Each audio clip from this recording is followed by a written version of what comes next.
தூய்மை பணியாளர்கள் மற்றும் சிறப்பு விருந்தினர்கள் அனைவருக்கும் அன்பான காலை வணக்கம் மற்றும் குடியரசு தின நல்வாழ்த்துக்களை தெரிவித்துக் கொள்கிறேன். நம் பள்ளி வளாகத்தில் செயல்பட்டு வரும் ஆலந்தூர் அரசினர் கலை மற்றும் அறிவியல் கல்லூரியின் முதல்வர் மதிப்பிற்குரிய திரு சங்கரநாராயண் ஐயா அவர்களை நம் பள்ளி இந்த குடியரசு தின விழாவிற்கு வருகை புரிந்துள்ளார்கள். நம்மோடு இணைந்து அதை அவரும் கொண்டாடவிருக்கிறார். அவரை நம் பள்ளியின் சார்பாக அனைத்து ஆசிரியர்கள் மற்றும் மாணவர்கள் சார்பாக வருக வருக என்று அன்போடு அழைக்கிறேன். மேலும் நம் பள்ளியின் மீது மிகுந்த அக்கறை கொண்டுள்ள சமூக ஆர்வலர் திரு துரைராஜ் ஐயா அவர்களும் நம்மிடையே வந்துள்ளார்கள். அவர்களே நம் பள்ளி சார்பாக வருக வருக என்று அன்போடு அழைக்கிறேன். இன்று நாம யார்கிட்டயும் அடிமைப்பட்டு இருக்கவில்லை. ஆனால் நிறைய இளைஞர்கள் இன்று சோம்பலிலும் அலைபேசி அடிமைத்தனத்திலும் சில போதை பழக்கத்திலும் அடிமைப்பட்டுள்ளார்கள். அதிலிருந்துதான் நீங்கள் முக்கியமாக விடுபட்டு வெளியே வர வேண்டும். எதிர்கால வளமான இந்தியாவை உருவாக்க ஒரு உறுதிமொழி எடுக்க வேண்டும் என்று கேட்டுக்கொண்டு நம் முதல்வர் ஐயா அவர்களை உங்களுடைய சிறப்புரை ஆற்றுமாறு அன்போடு அழைக்கிறேன். ஒரு வளாகத்திற்குள்ளே 2 கொடி கம்பங்கள் ஏற்றுவது தேவையில்லை என்று நினைத்தேன். அதுபோல எங்களுக்கு அந்த வசதியும் இல்லை. உங்களோடு இணைந்து கொண்டாடுகிறேன் என்று நான் என்னுடைய வேண்டுகோளை சொல்லும் போது அவர் வாஞ்சியோடு அதற்கு என்ன சார், நீங்க வாங்க, நீங்களும் பேசுங்க என்றார். இன்றைக்கு காலையில நீங்களும் எங்க மாணவர்கிட்ட பேசுங்கன்னு சொன்னாங்க. இப்போ உங்கள்கிட்ட சில செய்திகளை சொல்ல வேண்டும். இந்த குடியரசு தின விழாவினுடைய நினைவாக கொடி குறித்து பேசலாம் இருக்கு. 2 விஷயம். இந்த குடியரசு தினத்தை எதற்காக கொண்டாடுகிறோம்? நாம் இந்த கொடியை எப்படி துதிக்க வேண்டும், வணங்க வேண்டும். இந்த கொடிக்கு பின்னாடி ஒரு பெரிய வரலாறு இருக்கிறது. இந்திய தேசிய கொடியை யார் உருவாக்கினார்? ஒரு பெரிய ஒரு பின்பலம் இருக்கிறது. 200 ஆண்டுகள் நாம் ஆங்கிலேயருடைய ஆட்சியின் கீழ் இருந்திருக்கிறோம். அவர்கள் வந்தும் ஒரு 10-15 பக்கத்துக்கு இந்த கொடியினுடைய வரலாறே இருக்கு. 15 பக்கத்துக்கு கொடியினுடைய வரலாறு. அவர்கள் அவர்களுடைய கொடியை எல்லாம் இங்கு பயன்படுத்தி இருக்கிறார்கள்.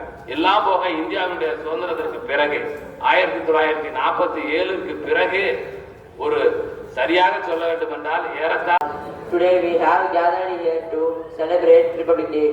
We celebrate Republic Day every year on 26th January in India. From then India became a sovereign democratic republic. The constitution made under the guidance of Dr. B. இன்று இங்கே அமர்ந்திருக்கிறார்கள், உயர்ந்த நிலையில் அமர்ந்திருக்கிறார்கள், உங்களை எல்லாம் வழிகாட்டக்கூடிய நிலையில் அமர்ந்திருக்கிறார்கள். நாளை நீங்களும் இது போன்று நல்ல நல்ல பதவிகளை நோக்கி செல்ல வேண்டும். அதற்கு நீங்கள் நன்றாக படிக்க வேண்டும், ஒழுக்கத்தோடு இருக்க வேண்டும். மேடம் சொன்னாங்க, நீங்கள்லாம் போதைக்கு அடிமையாக கூடாது, அது மாதிரி கைபேசிக்கும் அடிமையாக கூடாது என்று சொன்னார்கள். அதை நீங்கள் கடைபிடிக்க வேண்டும்.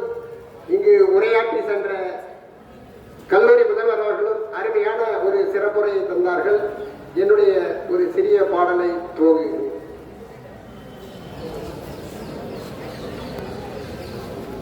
La la la la la la la la la la la la la la la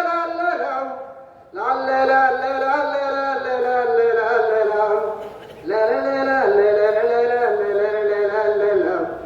Nehru பள்ளி மாணவர்கள், நேரு பள்ளி மாணவர்கள், நேரு பள்ளி மாணவர்கள் குடியரசு நாளினை கொண்டாடும், குடியரசு நாளினை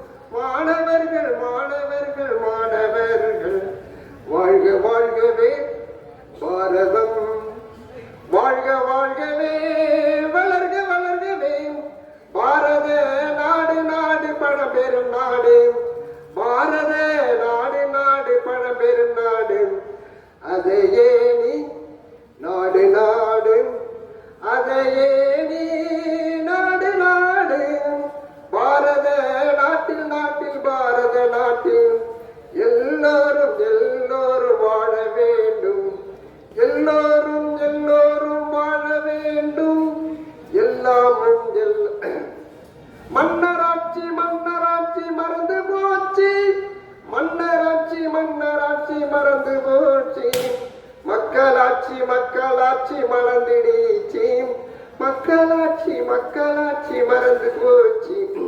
வேற்றுமை வேறுபாடு இல்லாமல் வேற்றுமை வேறுபாடு இல்லாமல் அனைவரும் ஒன்றாக ஒற்றுமையாய் வாழ்ந்திடுவோம் வாழ்ந்திடுவோம் வாழ்ந்திடுவோம். கல்வியின் தரத்தை உயர்த்திடுவோம், கலைகளை கலைகளை வளர்த்திடுவோம். தாய் திருநாடு தடைத்து ஓங்கணும் தடைத்தோங்கணும். விவசாயம் விவசாயம் காக்க வேண்டும், விவசாயி விவசாயி காக்க வேண்டும். தொழில் வளம் பெருக வேண்டும். நாட்டு மக்கள் எல்லோரும் நல்வழி, நாட்டு மக்கள் எல்லோரும் நல்வழி. வாழ வேண்டும் வாழ வேண்டும் வாழ வேண்டும். குடியரசு நாளிலே குடியரசு, குடியரசு நாளிலே குடியரசு.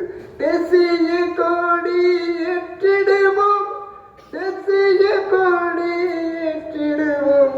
நாட்டுப்பற்றை வளர்த்திடுவோம், குடியரசு நாளிலே வளர்த்திடுவோம். நாட்டுப்பற்றை வளர்த்திடுவோம். என்று என்று என்று என்று உறுதியேற்போம் உறுதியேற்போம் உறுதியேற்போம் உறுதியேற்போம். வாய்ப்புக்கு நன்றி நன்றி. ஐயாவுக்கு நன்றி. ஓங்கி வளர்ந்ததோர் கம்பம், அதன் உச்சியின் மேல் வந்தே மாதரம் என்றே பாங்கினெழுதி திகழும் செய்ய, பாங்கினெழுதி திகழும் செய்ய